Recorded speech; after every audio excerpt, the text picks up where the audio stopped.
Well, it's that time again for South Africans to speak their minds as we get closer to the May elections. Tonight, our team is in Bloemfontein for another in our series of political party town hall meetings, this time from the Kagisanong Community Hall. Political parties in the province will be grilled and put through their paces. eNCA's Samkele Maseko is there and joins us now. Samkele, what can exactly we anticipate for this evening? Quite a nail-biting moment as different political parties aim to share their stance, especially to South Africans, about why is it that South Africans deserve their vote.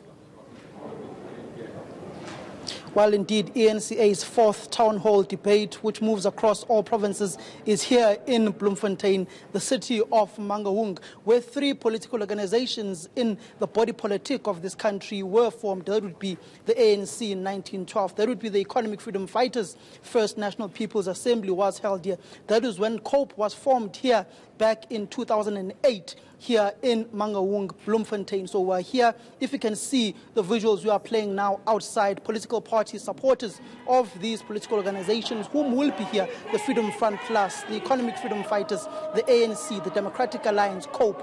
They are all lining up outside to come to this venue inside Kagisanong Hall, where we are currently at.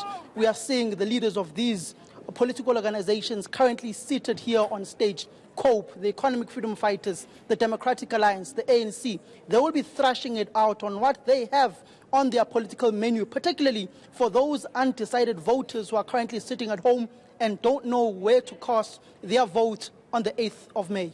I mean, besides, people not knowing where to cast their votes come the 8th of May, there's that big contention around the youth vote and young people and the sentiments of young people. And I mean, I believe the Ipsos released their line of statistics just looking at how voter sentiment especially has become, quite dwindling because people feel as though there's no political party that speaks directly to them. Would you say that is the same sentiment that is shared by the people in Mangaung in particular?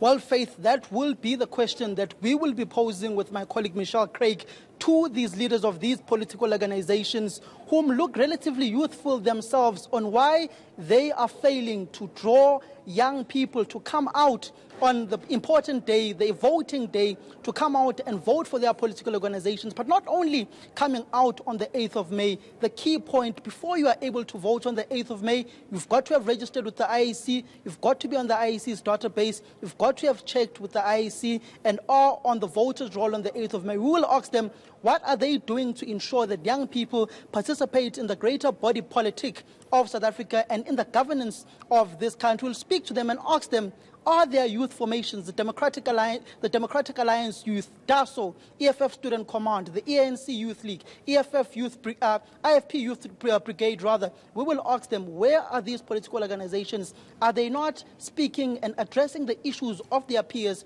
whom they are supposed to be representing? But also, the big elephant in the room in the Free State, the legacy of Elias Sekgobela Magashule, will be addressed. The issues of the Fair Dairy Farm, issues of the current book by Peter Louis Mayberg will be posed to the ANC, but only not that will be posed to the doorstep of the African National Congress. The opposition parties will be asked, what have you been doing in the opposition benches? What have you been doing? What questions have you been posing? Besides only posing questions, what practical solutions have you been putting to the fore of the electorate in South Africa, to the doorstep of the governing party of the day? And also, what concrete solutions do you have? This won't be a bashing session of either political party going after one another. It's going to be a solutions-based debate. We will probe these political party leaders and also the general public of South Africa, particularly here in the Free State. Civic society organizations will have their chance to ask these political leaders, what do they have in store in their political menu for them? What can they achieve? What is achievable? What is not achievable? Also, Free State is largely a rural province, a province that is driven by agriculture. What plans and methodology do you have to roll out land expropriation without compensation? The amendment of Section 25, if you agree with that particular proposal of change in policy within the country, and if you do, how will you be rolling it out? If you don't, what other concrete plans do you have? We've got the Freedom Front Plus here on stage. They will be speaking on the land issue. We've got the ANC, the Economic Freedom Fighters, who've proposed for the amendment of Section 25 of the Constitution for land expropriation without compensation. We've got the Democratic Alliance, which differs with this point of view. And also, we'll be asking, Where do they stand on broad-based black economic empowerment? Where do they stand in the empowerment of the young people? Yeah. We want solutions, not moaning, not laying the doorstep and blame to other political organizations. What do you have to offer the electorate? Well, Samkele, it's definitely going to be a robust conversation and discussion that is going to be had later on this evening, and of course our viewers can catch it. But one thing is apparent is the fact that you are intentional about being solutions-based. So quite riveting stuff in store for the electorate coming a little bit later on this evening. Be sure to